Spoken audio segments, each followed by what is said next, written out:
Welcome to FilmyTales. Today I will show you a 2019 comedy drama film titled Jojo Rabbit. The fictional city of Falkenheim, where Nazi Germany is starting to collapse, is the home of Jojo, a 10-year-old boy who keeps Adolf Hitler as his imaginary friend but can't tie his own shoes. He's a true nationalist and a fanatic, indoctrinated with Nazi ideals and eager to help his country during the war, and that's why he's joining Jungvolk, the junior section of the Hitler Youth, with his friend Yorkie. They're spending the whole weekend at a camp run by Captain Klensdorf, his second-in-command Freddie Finkel, and Fräulein Rahm, who is in charge of the League of German Girls. They're giving kid-sized uniforms and a special dagger before they're taken to experience a variety of activities like grenade throwing, trench digging, map reading, and gas defense, among others. Or at least, the boys are. The girls are taught to dress wounds, make beds, and how to get pregnant. Jojo does well in activities like describing Jewish people and burning books, but when it comes to hand-to-hand combat, he gets scared and sneaks away, gaining the attention of the older boys. When the time comes for the boy to learn how to kill, these teenagers see how hesitant Jojo is and put a rabbit in his arms, asking him to demonstrate. Jojo swears he isn't scared, but he still can't bring himself to do it, so he tries to let the rabbit go. However, the teen boy grabs it before it can run away and kills it himself, proceeding then to make fun of Jojo for his failure. Since he's scared like a little rabbit, they start calling him Jojo Rabbit, which upsets him and causes him to run to the woods. While he sits on a tree root crying, imaginary Hitler shows up and tells him rabbits are actually pretty brave. They go out in the wild every day to get their carrots and they gotta be sneaky not to get caught. Encouraged to be a mighty rabbit, Jojo runs back to camp, where Klensdorf is teaching the kids to throw grenades under his supervision. Jojo passes by him, steals the grenade he has in his hand, and continues to run into the woods, where he throws the grenade so badly that it bounces off a tree and lands on his feet, exploding on his face. Jojo falls unconscious, but he has some blurry memories of people getting him to the hospital and his mother Rosie Betzler visiting him.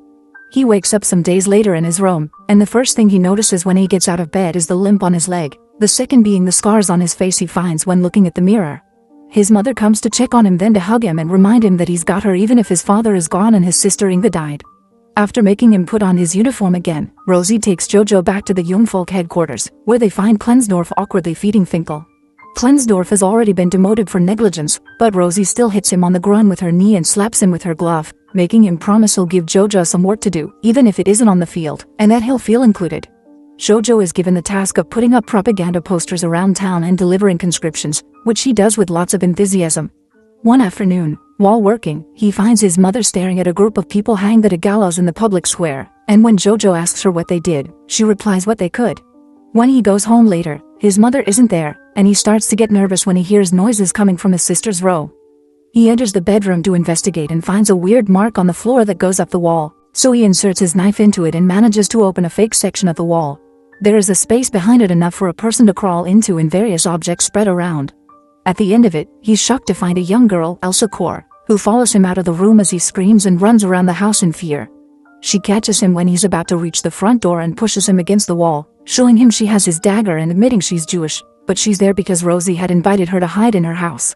If Jojo tells anyone about her, Elsa promises she'll say he and Rosie helped her, which would get them killed as well.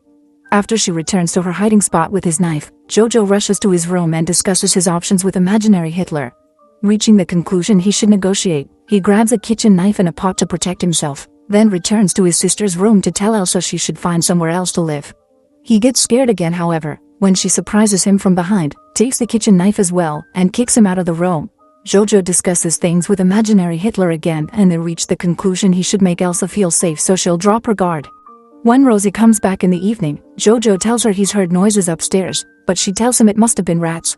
After Rosie puts Jojo to bed, she goes to see Elsa to tell her to be more careful, because if something were to happen, she can't choose her over her own son. She also reminds Elsa that as long as there's at least one person alive out there, then they are losing. The next day, Jojo goes to the swimming pool, which should help him with his leg. He notices Klensdorf and Finkel are there too, sitting closely together and showing fear of Rosie. After his mom leaves, Jojo approaches them and asks Klensdorf what he should do if he found a Jewish person. The answer is to call the Gestapo, who will kill them and whoever helped them. Jojo also wonders how one can even identify a Jewish person, to which Klensdorf says he doesn't know either and someone should write a book about it. Once he gets home, Jojo tries to talk to Elsa again. After pointing out they're at a stalemate because neither of them can tell on the other if they don't want trouble, he tells her he'll allow her to stay in exchange for information about the Jewish people, so he can write an exposé book. Elsa accepts and explains they're people just like him, but since he won't believe her, she says they're money-loving demons that are allergic to food. Jojo quickly catches on her plan to get him to bring her food, and when he starts explaining the Aryan race is superior and the Jewish people are weak, Elsa grabs him, covers his mouth, and shakes him as she explains to him there's nothing weak about Jewish people before she goes back to her hiding spot.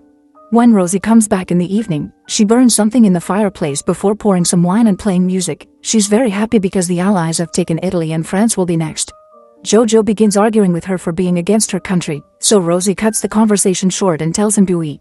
She isn't eating though, claiming she isn't hungry, and Jojo quickly suspects she's saving the food for Elsa, so he decides to have the leftovers for himself.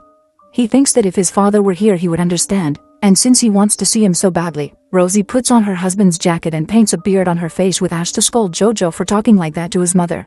Using her husband's voice, she also asks him to take care of her because she's doing the best she can. Then she turns up the music and makes Jojo dance with her.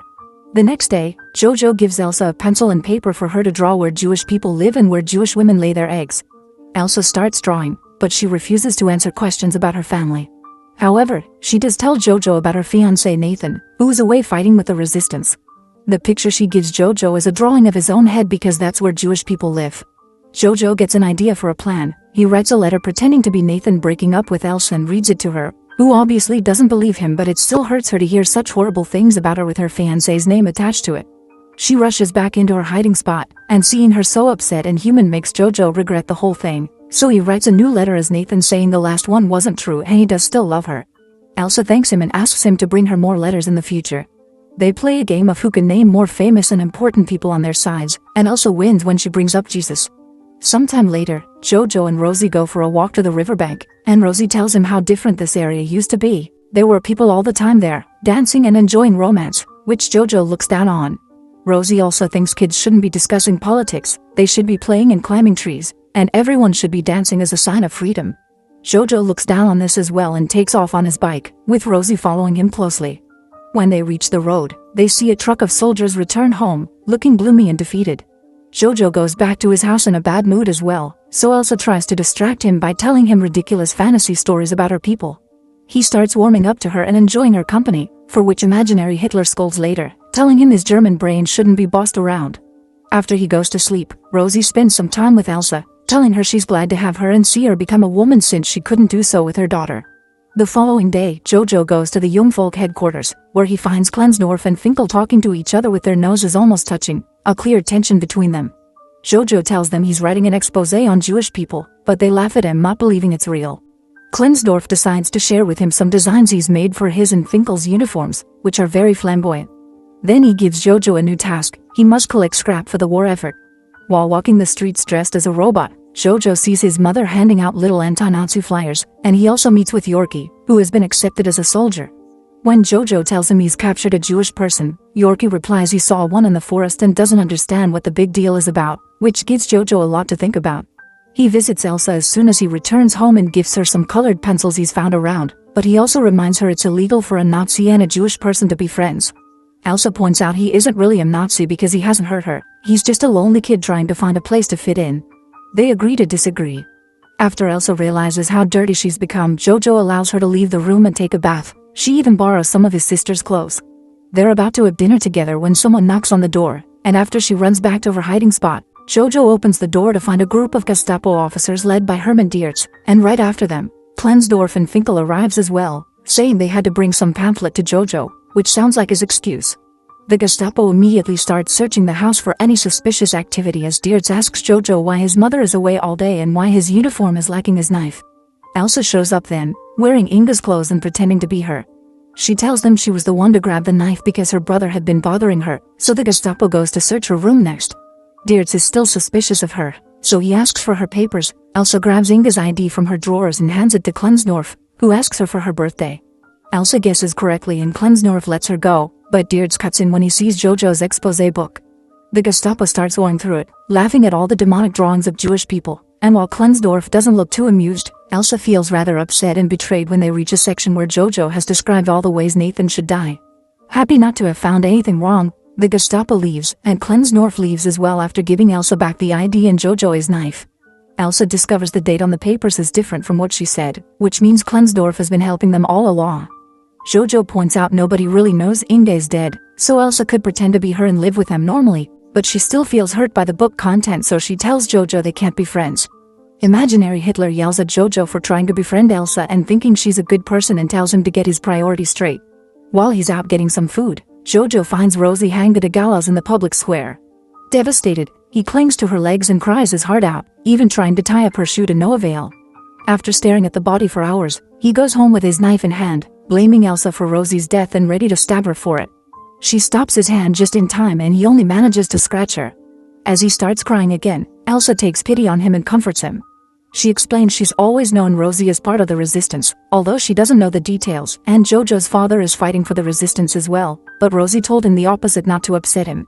She also confesses her parents were taken to a concentration camp, so the two of them only have each other.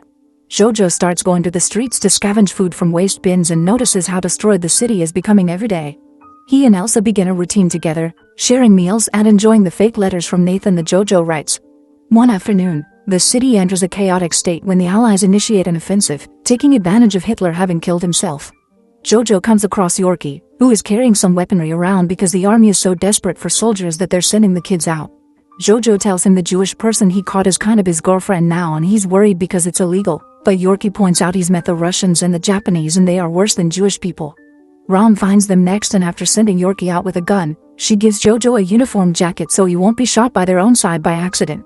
A bomb explodes in the area then, and Jojo is left dizzy while he watches everyone fight, including kids and the elderly, and even Klensdorf and Finkel wearing their flamboyant designs.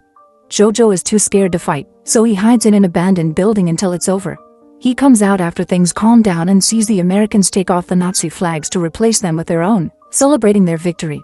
Soviet soldiers are seizing every Nazi they see, including Diertz and the rest of the Gestapo, and seeing the jacket Jojo is wearing, they take him as well. He finds Klensdorf among the other prisoners, who tells him he's a good boy and that he should take care of his sister before taking off his jacket and spitting at him, calling him a Jew so that the soldiers let him go. Jojo can only watch as Klensdorf is taken away to be executed by a firing squad. On his way home, Jojo finds Yorkie, who says he'll go to see his mother for a cuddle. When he points out Jojo's girlfriend can be free now, Jojo gets crestfallen at the idea of Elsa leaving and rushes back to the house. He decides to lie to Elsa and tell her Germany won the war so she can't leave, but after going through his book and seeing drawings of his mother and a rabbit in a cage, he pretends to write another letter from Nathan and reads it to her, saying he has a plan to sneak her out of the city. Then, Elsa finally confesses that Nathan died last year of tuberculosis, but she's found the letters comforting. Jojo admits that he loves her romantically, but he knows she only loves him like a brother, which she agrees with, so he wants to help her escape anyway. Imaginary Hitler is disappointed in him for this and tries to convince him to change his mind, but Jojo finally stands up to him and kicks him out of the house through the window. Elsa is hesitant to go out, but Jojo encourages her until she manages to cross the door. At that moment, a car with the American flag drives by, so Elsa slaps Jojo for having lied to her. When wondering what to do next, they decide to dance to celebrate their freedom. Make sure to subscribe and turn on notifications so you can watch more videos like this.